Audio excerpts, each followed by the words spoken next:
1986 में शुरू हुई न्यूक्लियस सॉफ्टवेयर की 4100 करोड़ रुपीस के मार्केट कैप की ये कंपनी है। ग्लोबल फाइनेंशियल कंपनियों के लिए लेंडिंग और ट्रांजैक्शन बैंकिंग प्रोडक्ट्स बनाती है। 50 से ज़्यादा देशों में 200 से ज़्यादा फाइनेंशियल कंपनियों को सर्विस देती है। नतीजों की बात कर लेते हैं तो आय 205 करोड़ पर फ्लैट रही, मुनाफा 17% गिरा है, 45 करोड़ रुपीस पर आया है। मार्जिन में भी गिरावट देखने को मिली है। नतीजों में जो ये गिरावट देखी गई, इसके कारण क्या है, आगे किस तरीके का आउटलुक है, ये समझने की कोशिश करेंगे। कंपनी के को founder and MD Vishnu Dusad हमारे साथ शो में जुड़ रहे हैं। सर, स्वागत है आपका। धनतेरस की आपको बहुत शुभकामनाएं। सबसे पहले सर, अगर हम आपके Q2 FY24 के नंबर्स में टॉप लाइन तो डेफिनेटली फ्लैट देखी, उसकी क्या वजह रही? ओवरऑल रेवेन्यू ग्रोथ FY24 में क्या एक्सपेक्ट कर रहे होगा, और उसके बाद मैं ऑफकोर्स प्रॉफिटेबिलिटी और मार्जिन्स पर भी आऊँगी। धन्यवाद, और आपको भी धनतेरस की और दिवाली की हार्दिक शुभकामनाएं। ये जो मार्जिन में ड्रॉप आया है उसके कारण लॉन्ग टर्म वाले हैं। हमने रिटेंशन के हिसाब से हमने कॉम्पेंसेशन को हमारी बढ़ाया है, और हमारा इन्वेस्टमेंट प्रोडक्ट को एनहांस करने में लगातार जारी है। इसी वजह से ये इसमें ड्रॉप आया है अभी। सर, मार्जिन्स पर आपने कहा कि दबाव है, लेकिन मैं पहले तो आपसे रेवेन्यू गाइडेंस पूरे साल की जानना चाहती हूँ। FY24 में किस तरीके की रेवेन्यू आप देख रहे हैं, क्योंकि ये क्वार्टर में हमने फ्लैट परफॉर्मेंस देखी है। देखिए, हम एज ए पॉलिसी गाइडेंस कभी भी नहीं देते, तो इसलिए आज भी नहीं दे पाएंगे। लेकिन ये मैं जरूर कहना चाहूँगा कि हमारे प्रोडक्ट्स में हमारे एग्जिस्टिंग ग्राहकों की और प्रॉस्पेक्टिव ग्राहकों का इंटरेस्ट बिल्कुल बना हुआ है, और वो मजबूत तरीके से हमारे ग्राहकों का बिजनेस सपोर्ट कर रहे हैं, और उसी वजह से नए ग्राहक भी हमारे सॉफ्टवेयर को देख रहे हैं। तो बस यही कहना चाहूँगा मैं हमारी ग्रोथ के बारे में। बट आप आगे आउटलुक थोड़ा पॉजिटिव बता रहे हैं, यहाँ से बेहतर ही होंगे। सर, एबिट पर्सपेक्टिव से देखते हैं, मार्जिन 23.6% पर आए हैं नियरली। कंपेयर करेंगे 28.5 से, तो सिक्वेंशली यहाँ पर ड्रॉप भी देखा गया है। यहाँ क्यों अंडर परफॉर्मेंस देखी गई? और आपने थोड़ा सा स्टार्टिंग में बताया हमें मार्जिन्स के बारे में, बट आगे क्या आउटलुक लग रहा है, मार्जिन्स की बैंड क्या होने वाली है? नहीं, मार्जिन्स हमारे हमने जैसे पिछले क्वार्टर में जो था उसी रेंज में रहेंगे हमारे margins on long term basis.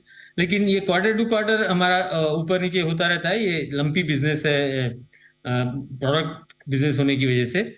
इसलिए हम एक सस्टेन्ड मार्जिन्स नहीं आते हैं हमारे बिजनेस में। ओके, बट पिछले बार जैसे मार्जिन्स ही आप एक्सपेक्ट कर रहे हैं आगे, यानी पूरा साल सर मार्जिन्स कैसे क्लोज करेंगे? मैं फिर से वही गाइडेंस वाली बात है, मैं नहीं बता पाऊंगा।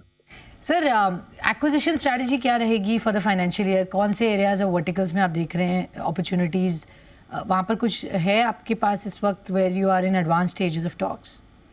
जी हाँ, हमारे दोनों ही प्रोडक्ट्स में हमारा लेंडिंग जो स्वीट है जिसका नाम फिनवन नियो है, और ट्रांजेक्शन बैंकिंग का जो स्वीट है जिसका नाम फिनेक्शिया है, दोनों में ही काफ़ी इंटरेस्ट है हमारे ग्राहकों का।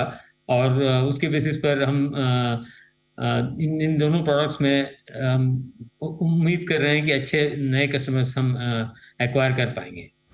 ओके, कितनी इन्वेस्टमेंट्स आप प्लान कर रहे हैं to build further of your flagship products FinOne, Finexia, पेसे? FY24 में क्या इन्वेस्टमेंट्स लाइन अप किए, और आगे और इन्वेस्टमेंट्स इन प्रोडक्ट्स प्लेटफॉर्म्स पर कैसे करेंगे? कम से कम 200 करोड़ की इन्वेस्टमेंट हमारी, 150 से 200 करोड़ के बीच में हमारी इन्वेस्टमेंट होगी दो प्रोडक्ट्स में मेनली अभी तो, फिनवन नियो में और फिनेक्शिया में।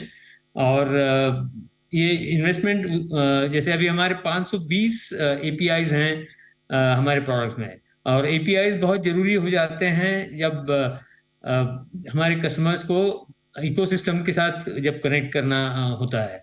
तो उसके लिए हमारी फोकस हमारा APIs पर है, यहाँ पर हम लगातार नए से नए API बनाते जा रहे हैं। और दूसरा इंटीग्रेशन के पर भी उतना ही फोकस है कि जो फिनटेक्स बन रहे हैं उनसे जो वैल्यू मिलती है हमारे कस्टमर्स को, उस वैल्यू वो प्राप्त करने के लिए जल्दी से जल्दी कितनी आसानी से हमारा प्रोडक्ट इंटीग्रेट हो सकता है, उस पर हमारा दूसरा फोकस है।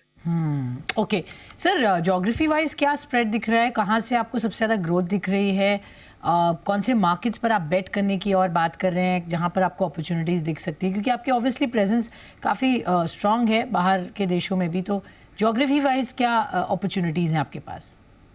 जैसे कि सारी दुनिया अभी महसूस कर रही है, भारत में तो हमारा पोटेंशियल बहुत अच्छा दिखाई दे ही रहा है हमें हमारे होम मार्केट में, लेकिन साथ में नॉर्थ अमेरिका में भी अच्छा इंटरेस्ट, वहाँ से भी अच्छा इंटरेस्ट आ रहा है, और साथ में ऑस्ट्रेलिया हमारा मार्केट रहा है, वहाँ पर से भी इंटरेस्ट है।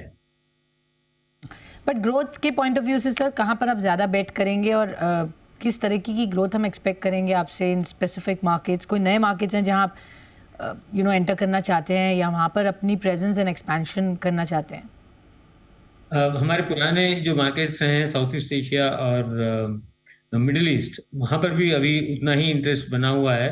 हमारी अभी कस्टमर्स मीट हुई थी दोनों मार्केट्स में, और वहाँ से भी अच्छा इंटरेस्ट आता दिखाई दे रहा है। सर मैं आपसे ये जानना चाहूँगी, सिंस थोड़ा सा जियोपॉलिटिकल एनवायरनमेंट जहाँ पर इतनी अनसर्टेनिटी है, business outlook lending and transaction banking solutions को लेकर, क्योंकि ग्लोबल फाइनेंशियल सर्विसेज मार्केट में जो उथल पुथल है उसको देखते हुए आप कैसे एनालाइज कर रहे हैं, कैसे देख रहे हैं, आपकी लिए बिजनेस अपॉर्चुनिटीज़ भी इस वक्त कैसे ओपन होकर आ रही हैं, और क्या कंसर्न्स है, रेड फ्लैग्स है जो आप इसके देखते हैं बिजनेस पर? नहीं, बहुत ही उचित सवाल पूछा आपने। हमारे कुछ कस्टमर्स इनफैक्ट जहाँ पर एक्शन हो रहा है इस समय, अनफॉर्चुनेटली उसके बहुत पास के देशों में हैं, तो इसलिए हमें भी चिंता बनी रहती है, और हमारे कुछ टीम मेंबर्स को हमको वापस भी बुलाना पड़ा था जब ये शुरू हुआ था। लेकिन अब सिचुएशन इम्प्रूव हो रही है, इसलिए वो कंसर्न नहीं है। अब जहाँ तक ग्लोबल आउटलुक की बात है, वो तो मतलब बहुत ही मुश्किल है। लोग ये भी कह रहे हैं कि अभी और ज़्यादा मुश्किल का पीरियड आने वाला है। तो हम नज़र बनाए हुए हैं, बारीक नज़र रखी हुई है हमने, और इसी वजह से हमारा फोकस अभी ज़्यादा इस समय अपनी इंडियन इकोनॉमी पर है, और वैसे बाहर पर भी उसी तरह से बातचीत हमारी जारी है। किस तरह की का यूटिलाइजेशन रेट है इस वक्त कंपनी का, और क्या हायरिंग टारगेट है फॉर FY24? कौन से वर्टिकल्स में आपको लगता है हायरिंग की ज़रूरत ज़्यादा है? हमारे कोई 300 के लगभग लोग हम हायर करेंगे इस फाइनेंशियल ईयर में, और ये अक्रॉस द बोर्ड हायर होंगे। अकाउंट मैनेजमेंट वाले वर्टिकल में काफ़ी लोग हायर होने वाले होंगे। सेल्स की भी टीम हमारी अभी बढ़नी है, तो और इंजीनियरिंग में तो फोकस रहता ही है हम लोगों का। तो इस तरह से हमारे हायरिंग होगी। कम से कम 300 लोग, 350 400 तक भी हम बढ़ा सकते हैं अपनी स्ट्रेंथ। श्योर सर, आपके बिजनेस में ऑब्वियसली अपॉर्चुनिटी, जैसा आपने पहले भी कहा था कि दोनों ही बिजनेस में आप M&A अपॉर्चुनिटीज़ देख रहे हैं, तो किस तरीके की वैल्यूएशन की हम बात देख रहे हैं? इसमें कितनी टिकट साइज होगी इन कंपनीज का, उसके लिए कैसे आप अरेंज करेंगे फंड्स अरेंजमेंट? नहीं, शायद ये तो मैं ठीक से कम्युनिकेट नहीं कर पाया, या सुनाई नहीं दिया होगा। M&A में हम लोग अभी इंटरेस्टेड नहीं हैं। अभी हमारा जो फंड्स हैं वो इसेंशियली तो बायबैक वगैरह हो सकता है, जो कि बोर्ड डिसीजन लेगा। अभी इस समय हम M&A में नहीं इंटरेस्टेड रहेंगे। एक मिनट, आपने कहा बायबैक का डिसीजन बोर्ड लेगा, सर ये कब तक होने की बात हो रही है, और इसके पीछे क्या आपका थॉट प्रोसेस है? इसेंशियली या तो डिविडेंड बढ़ जाएगा, या बायबैक होगा। रिवॉर्डिंग द शेयर होल्डर्स वाली बात तो रहेगी। शेयर होल्डर्स को रिवॉर्ड करेंगे। जो थॉट प्रोसेस है इस वक्त, M&A में अपॉर्चुनिटीज़ नहीं देख रहे हैं, बट जो पैसा है उसको आप give back to shareholders की अप्रोच रख रहे हैं, या तो डिविडेंड के रूप में या बायबैक जो आप बता रहे हैं। बढ़िया सर, बहुत बहुत शुक्रिया।